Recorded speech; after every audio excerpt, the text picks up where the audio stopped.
کتنی عجیب بات ہے، اعلیٰ حضرت رحمت اللہ علیہ دی فکر دے نال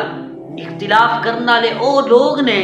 جنہاں نو اگر آپ دی کتاباں دتیاں جاننا تے اتو ویکھ کے مطالعہ نہ کر سکن، اتو ویکھ کے پڑھ بھی نہ سکن، تے پھر دلیل پیش کرتے ہیں، کہتے ہیں جی دیکھو اگر امام ابو یوسف اور امام محمد امام صاحب دے نال اختلاف کر سکتے نے نا تے اسی اعلیٰ حضرت رحمت اللہ علیہ دے نال بھی اختلاف کر سکنے ہاں۔ او بھائیا اختلاف کرن دے لئی مناظرہ مجادلہ مکابرہ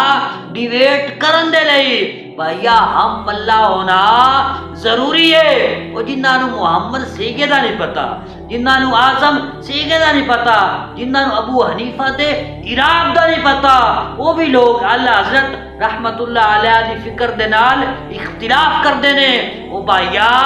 جس طرح پاکستان دے اندر رہن دے لئی پاکستانی ہونا ضروری ہے نا،